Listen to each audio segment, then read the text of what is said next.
والسلام على من كان نبيا وآدم بين الماء والطين وعلى آله وأصحابه وأزواجه وآل بيت أمتي أجمعين.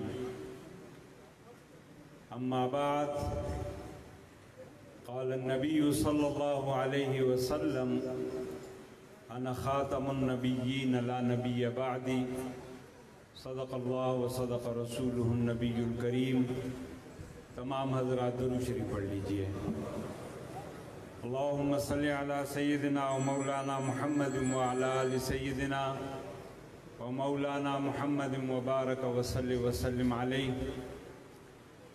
میرے واجب الاحترام حضرات علماء کرام، برادران اسلام، میں بھی اپنے دیگر پیشرو مقررین کی تقلید کرتے ہوئے، چونکہ ہم مقلد ہیں تو تقلید کرنی پڑتی ہے، حاضری ہی لگاؤں گا اور چند دو تین باتیں، ضروری باتیں آپ حضرات سے کرنا چاہتا ہوں، اور خصوصاً شاہین ختم نبوت حضرت مولانا اللہ وسایہ صاحب، ان سے یہ عرض کرنا چاہتا ہوں. یہ بات تو اظہر من الشمس ہے کہ موجودہ حکمران یہ قادیانیوں کے ایجنٹ ہیں، یہ یہودیوں کے ایجنٹ ہیں. میرے قائد حضرت مولانا فضل الرحمان صاحب کہ ان کی بصیرت کو ہم سلام کرتے ہیں کہ انہوں نے 15 سال پہلے انہوں نے یہ اعلان کر دیا تھا کہ عمران خان یہودیوں کا ایجنٹ ہے اور بین الاقوامی اسٹیبلشمنٹ اس کو پاکستان پر مسلط کرنا چاہتے ہیں.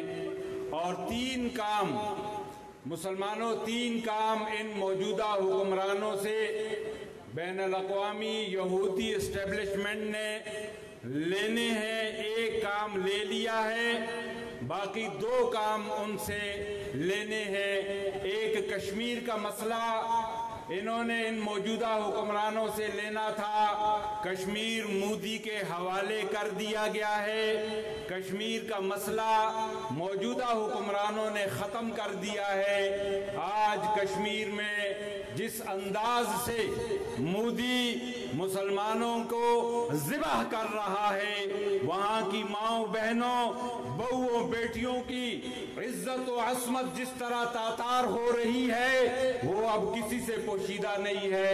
یہ ایک کام موجودہ حکمرانوں نے کر دیا.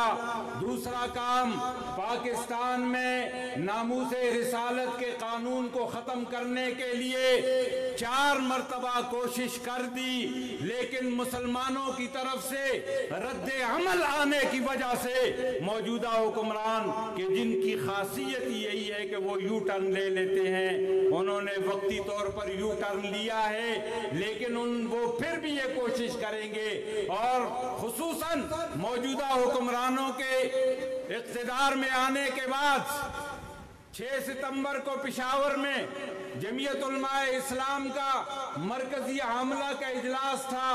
مرکزی عاملہ کے اجلاس میں ڈاکٹر راشد سومرو نے جو سندھ کی رپورٹ پیش کی، حضرت مولانا اللہ وسایہ صاحب سے میں عرض کروں گا کہ سندھ کی رپورٹ ڈاکٹر راشد محمود نے یہ پیش کی کہ تر پارکر کے اندر 400 کنال رقبہ قادیانیوں کو الاٹ کیا گیا، جہاں پہ قادیانی اپنا مرکز بنا رہے ہیں.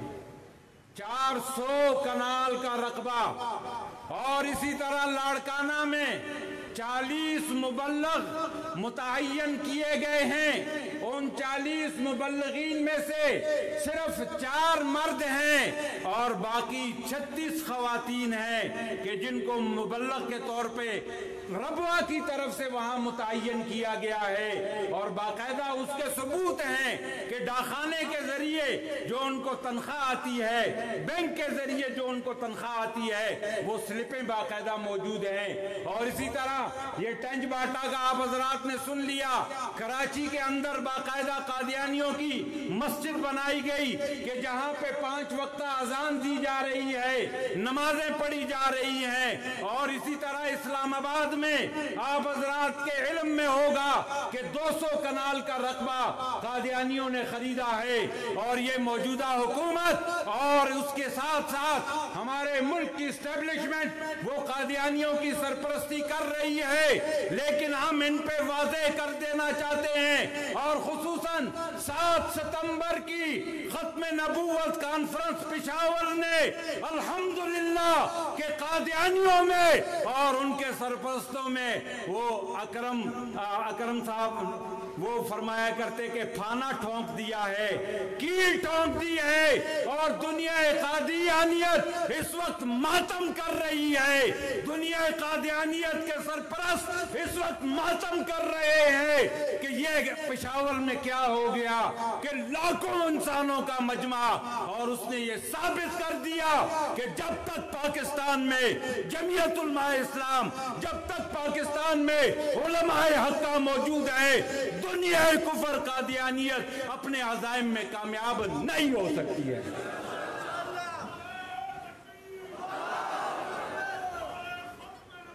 اس لیے ہم موجودہ حکمرانوں پر اور اسٹیبلشمنٹ میں موجود قادیانیوں کے سرپرستوں کو یہ واضح کر دینا چاہتے ہیں کہ تمہاری بھول ہے کہ تم پاکستان میں قادیانیت کے خلاف جو قانون، جو آئین بنا ہے، تم اس میں تبدیلی کر دو گے۔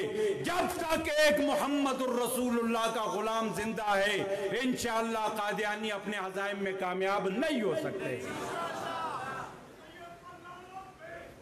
اور 7 ستمبر پشاور کی ختم نبوت کانفرنس، آپ نے سوشل میڈیا پہ دیکھا ہوگا کہ 10 لاکھ سے زیادہ مسلمانوں نے اس ختم نبوت کانفرنس میں شرکت کی، لیکن ہمارے پاکستان کے میڈیا نے، الیکٹرانک میڈیا نے، پرنٹ میڈیا نے، انہوں نے ایک جھلک بھی پاکستان میں دکھانے کی ہمت نہیں کی۔ یہ میڈیا اور ان کو چلانے والے سرپرست یہ بھی سارے کے سارے قادیانیوں کے خریدے ہوئے ہیں۔ لیکن ہم یہ واضح کر دینا چاہتے ہیں کہ انشاءاللہ جب تک ختم نبوت، وقت نہیں ہے کہ میں تفصیلات عرض کروں، لیکن جب تک ختم نبوت پہ ایمان رکھنے والے مسلمان، جب تک انشاءاللہ جمعیت علماء اسلام کے کارکنان، جب تک علماء حق اس سرزمین پہ موجود ہے، ہم نے پہلے بھی قادیانیوں کو الحمدللہ ثم الحمدللہ ہمارے اکابر و اسلاف کی قربانیوں سے ان کو غیر مسلم اقلیت قرار دلوایا ہے، اور انشاءاللہ یہ قیامت تک غیر مسلم رہیں گے۔ دنیا کی کوئی طاقت انشاءاللہ پاکستان میں آئین میں تبدیلی نہیں کر سکتی ہے۔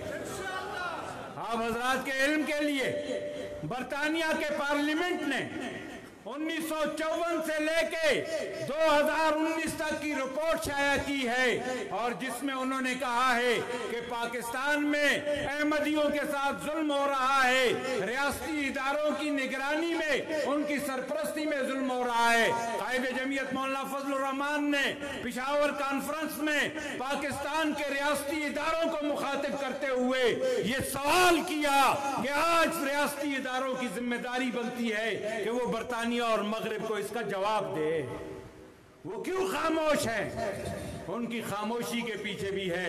اور اس کے ساتھ ساتھ میرے عزیز دوستو، جیسے آپ نے دیکھا کہ اس محرم میں حضرات صحابہ کرام کے خلاف جو بدبختوں نے زبان استعمال کی ہے، ہم اس کی بھی مذمت کرتے ہیں، اور الحمدللہ کہ کراچی سے لے کے خیبر تک صحابہ کے غلام میدان عمل میں ہے۔ اور اسی سلسلے میں 17 ستمبر بروز جمعرات دن 2 بجے آپ پارا سے عظمت صحابہ اور ناموس رسالت ریلی نکالی جا رہی ہے۔ میں آپ تمام حضرات سے درخواست کرتا ہوں کہ اللہ کو حاضر ناظر جان کر وعدہ کرے کہ آپ اس ریلی میں شرکت کریں گے۔